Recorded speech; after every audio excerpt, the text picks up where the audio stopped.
The second Naked Gun film went on to become a big success, doing better than the original. But what about the third one?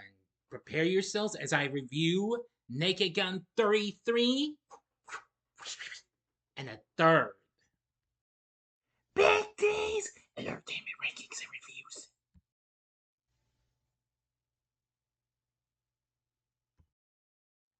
So, greetings, my fellow YouTubers, and welcome to Big D's Entertainment Rankings and Reviews. I'm the Big D, and this time around, I bring to you a review of the 1994 crime comedy flick Naked Gun 33 and a third, The Final Insult, released by Paramount, directed by Peter Siegel in his directorial debut, ran by Pat Proft, David Zucker, who directed the previous two films, and Robert Lukash. This film is the third installment of the Naked Gun film series based on the short-lived TV series of Police Squad. The Final Insult is the first film in the series not to be directed by David Zucker, as I've already said. However, his two colleagues, Jim Abrahams and Jerry Zucker, did return as executive producers of the film. The film brings back some of the people from the previous films. Leslie Nielsen, Priscilla Presley, George Candy, and O.J. Simpson are back. Plus Fred Ward and Nicole Smith and Kathleen Freeman. And this time around, it looks like it's gonna be a real fun one, maybe. As Frank Drebin returns, and this time he's got to face off against a bunch of gang bombers. Well, a gang of bombers who are set to blow up the Academy Awards ceremony. The film was released on March 18th, 1994, and it did fine and what have you. It made just slightly less than the previous two films, but still became a success. If you haven't seen my reviews of the other two films, check them out by clicking on that card to go to the new Naked Gun playlist and check them out in case you might miss them or see them again if you'd like. Alright, let's begin.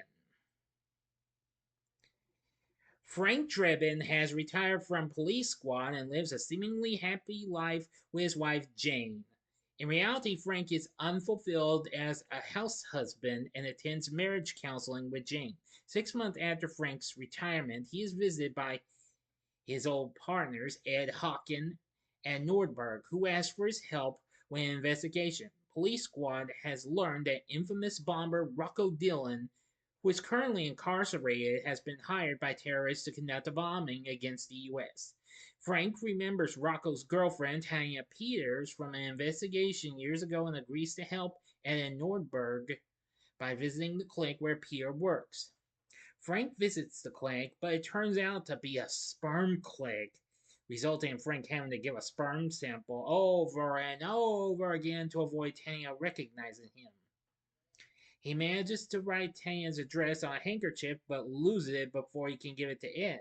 Jane comes home to an exhausted Frank and accuses him of doing police work again. Frank lies and swears he is having an affair.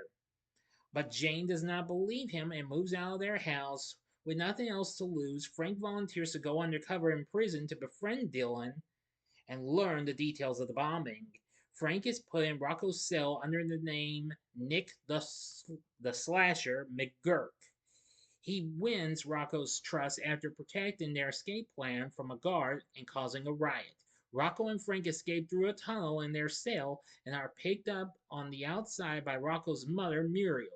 At Rocco's hideout, Frank attempts to get information on the bombing out of Rocco and his mother, but they are suspicious of him and refuse to share details. Meanwhile, Jane and her friend Louise are on a road trip together when Jane finds the handkerchief with Tanya's address on it. Believing Frank was being truthful about the affair, Jane decides to drive cross country to the address to find Frank. When she arrives, Frank answers the door and must quickly cover for her.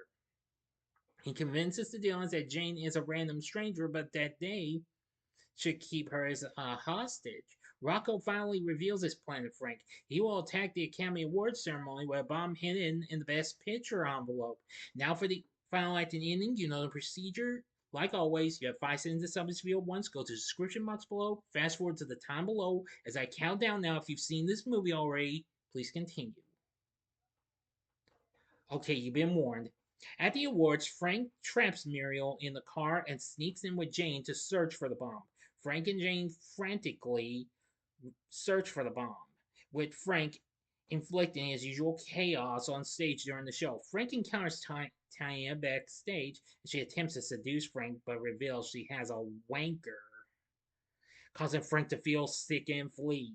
Frank bursts onto the stage and tries to stop the detonation of the bomb, but ends up in a stalemate with Rocco and drops an electronic sign which takes out Muriel. Rocco decides to detonate the bomb and die with his mother, but Frank launches Rocco and the bomb into the catwalks above the stage. Frank snares Rocco with a cable and slings him through the arena's roof. Rocco crashes into Papschmier's helicopter hovering overhead, and the bomb explodes, killing them both. Frank and Jane reaffirm their love to the applause of the audience and viewers worldwide. 9 months later, Frank and Nordberg rush into a delivery room to witness the birth of Frank's child.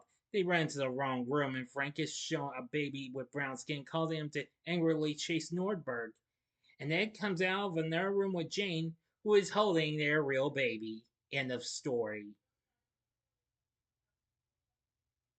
So what did I think of Naked Gun 33 and the third, the final insult? Well, it's fine. I mean, it's funny and has its moments, but it's not quite close on par with the other two films. But however, it manages to make up for being inferior to the previous film. Its reviews were positive to mixed, well, more mixed than positive. It sits at 66% on Rotten Tomatoes, saying the film can't help but be sporadically funny thanks to Leslie Nielsen's dependably solid work, but it's still a steep come down from the original. I do agree. It's funny in some parts, but it does kind of go down, a little downhill. But I didn't hate it. On Metacritic, it has a score of 63. An audience survey by CinemaScore gave this a B+. The LA Times' Peter Rainer praised the opening sequence, which parodied The Untouchables, which was a recent hit film for Paramount, and the climax at the Academy Awards, but felt the middle was uninspired and that the film overall had too little plotting and relied too much on comedy without the romantic or action elements of the previous films. Yes, that's another kind of a bit of an issue with the film. Others felt that the humor was weak and too similar to that of the previous films. Roger Ebert gave the film 3 out of 4 stars in the Chicago Sun-Times, the same rating he gave the last film. Well, apparently, the film won 2 Razzies. Worst Supporting Actor for O.J. Simpson, who this was released before his trial that same year, and Anna Nicole Smith for Worst New Star.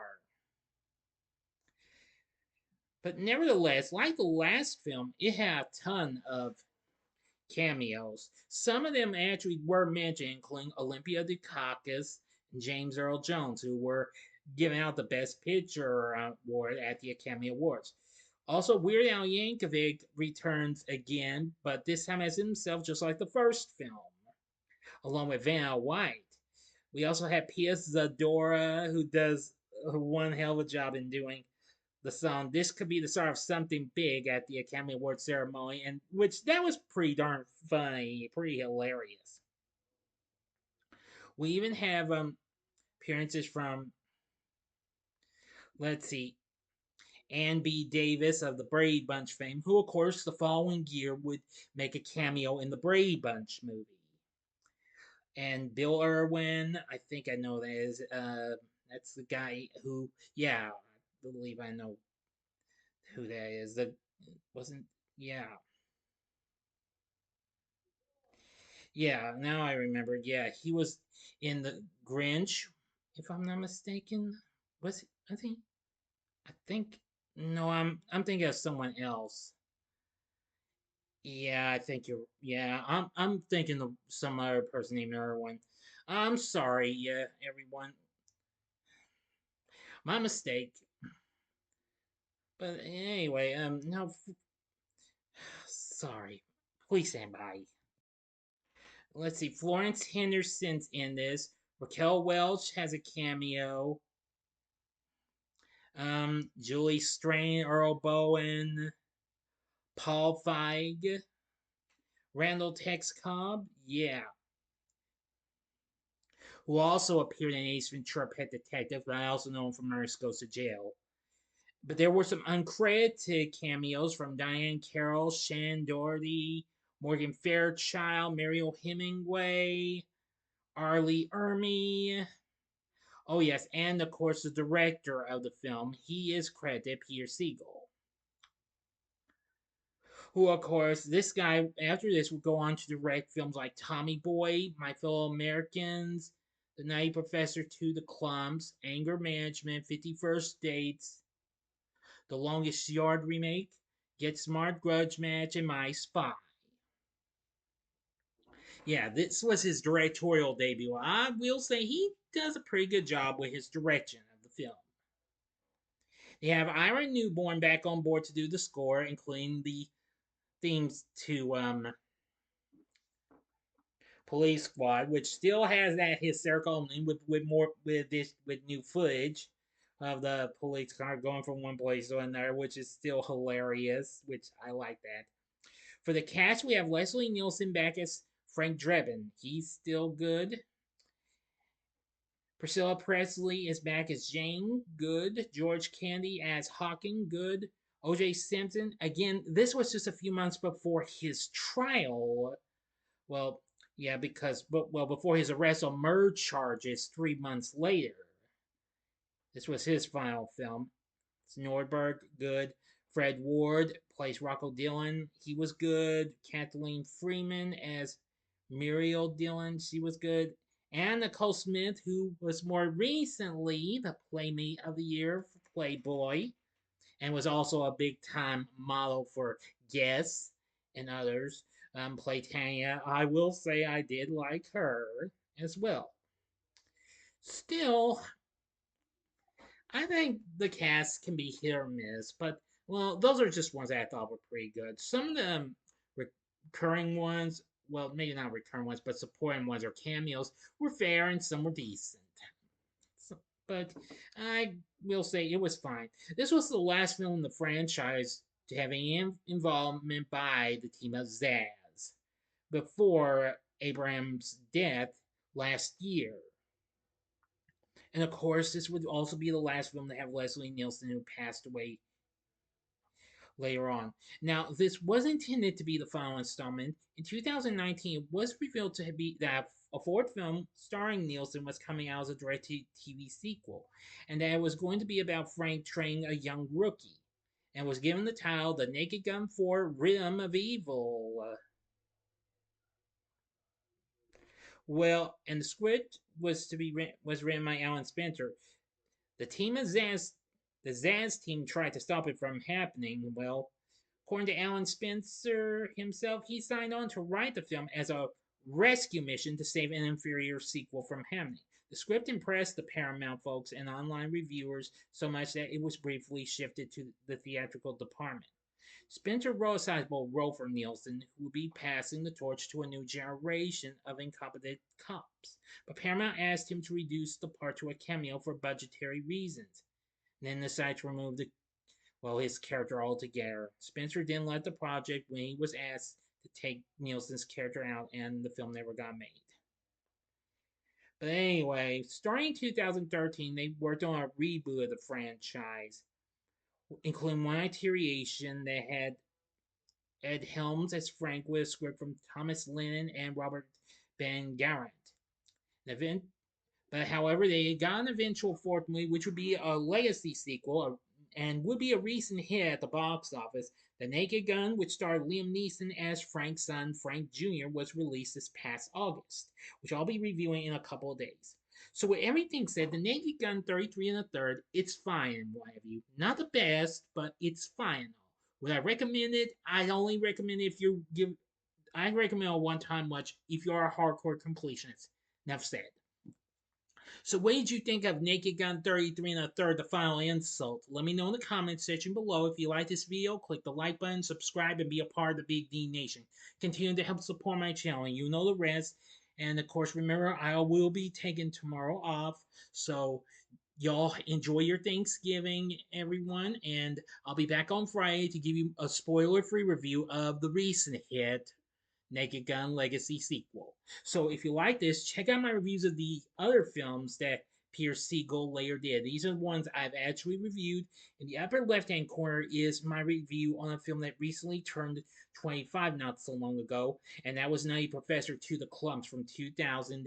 The upper right-hand corner is my review of Anger Management from 2003, or if you'd like, go to the bomb, or if you like a later crazy film that Leslie Nielsen was in, you can check out my review of Superhero Movie from 2009. And the bottom right hand corner is the button you can click to subscribe. If you like rankings and reviews on movies, TV, music, video games, etc., then I'm your guy. Thank you for watching. Until next time, I'm the Big D saying, see ya.